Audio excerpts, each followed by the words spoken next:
আসসালামু আলাইকুম ভিউয়ার্স, সবাইকে জানাচ্ছি আগাম ঈদ মোবারক। চলে এসেছে ঈদ উল ফিতর।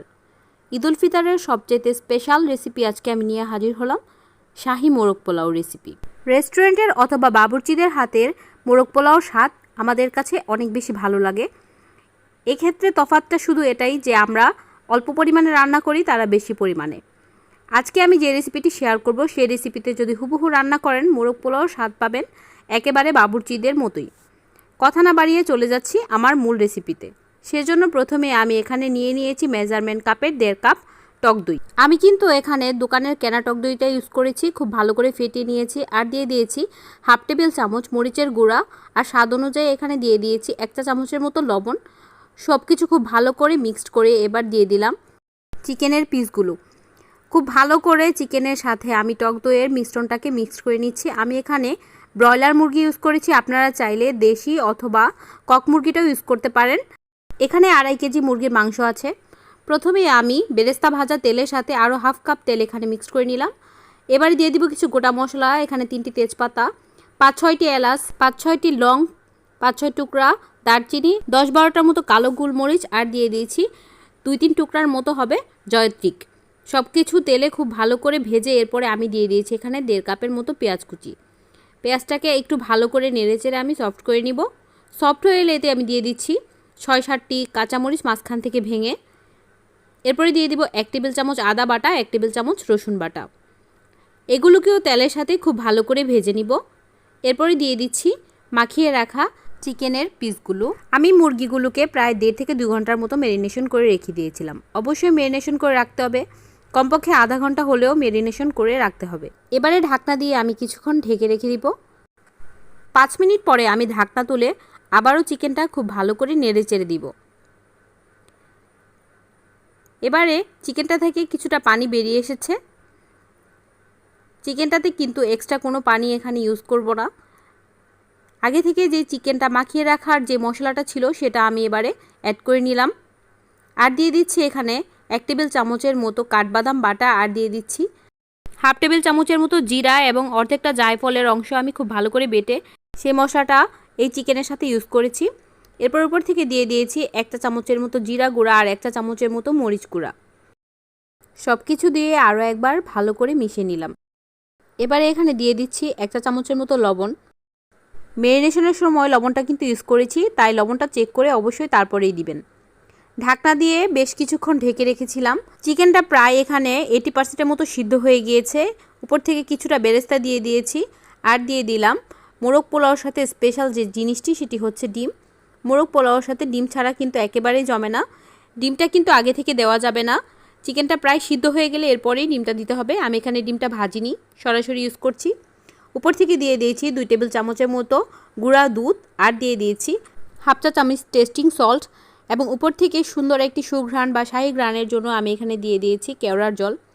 বেশ কিছুক্ষণ ঢেকে রেখেছিলাম। এবার চিকেনগুলো মশলা থেকে আলাদা করে চলে এলাম পোলাও রান্না করতে।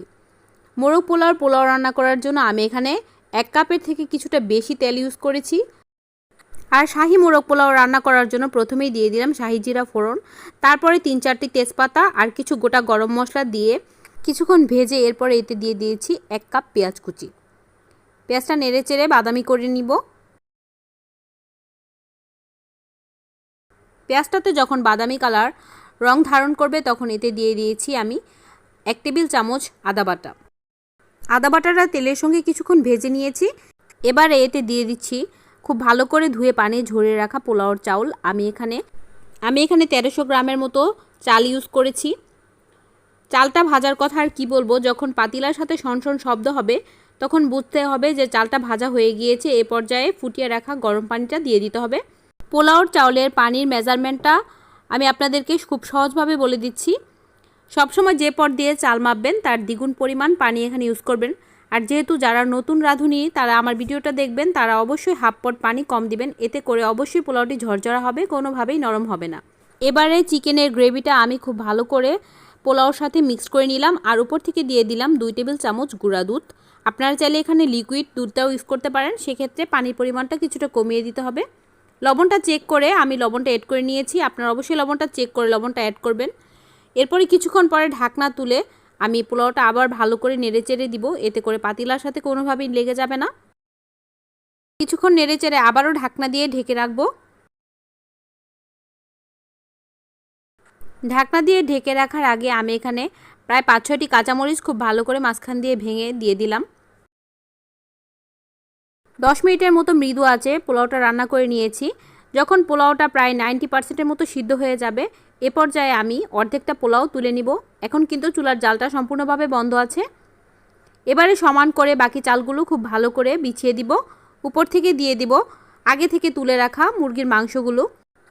একে একে চিকেনের পিসগুলো আমি বিছিয়ে দিচ্ছি। আপনারা চাইলে চিকেনের পিসগুলো রেগুলার কাটও করে নিতে পারেন। আমি এখানে রেগুলার কাট থেকে কিছুটা বড় করে কেটে নিয়েছি। উপর থেকে দিয়ে দিব পেঁয়াজ, বেরেস্তা এবং কিশমিশ, আর দিয়ে দিচ্ছি কেওড়ার জল। এবারে ছড়িয়ে রাখা বাকি পোলাওটাও আমি খুব ভালো করে উপর থেকে দিয়ে একটু চেপে উপর থেকে দিয়ে দিব ঘি। পরে 1 টেবিল চামচের মতো ঘি দিয়ে দিয়েছি, আর দিচ্ছি 5-6টি কাঁচামরিচ।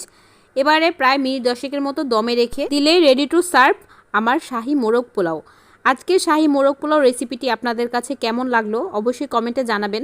আমি কিন্তু সবচেয়ে সহজ রেসিপিটি আপনাদের সাথে শেয়ার করেছি।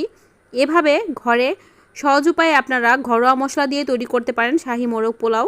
আমি এবার সার্ভিং ডিশে খুব সুন্দর করে সার্ভ করে দিচ্ছি মোরগ পোলাওটি, যাতে করে এটি আরও বেশি আকর্ষণীয় দেখায়।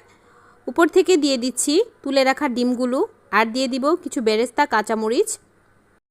ঈদ মানেই খুশি, আর প্রিয়জনদেরকে খুশি করার জন্য এরকম করে সহজভাবে সহজ রেসিপিতে মোরগ পোলাও বাসায় তৈরি করে ঈদের দিন অবশ্যই আপনার প্রিয়জনকে সার্ভ করতে পারেন।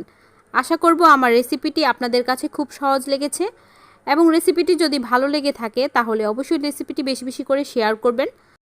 আজকের রেসিপিটি যারা ফেসবুক থেকে দেখছেন তারা ফলো, এবং যারা ইউটিউব থেকে দেখছেন তারা সাবস্ক্রাইব করে আমার পাশেই থাকবেন। আল্লাহ হাফেজ।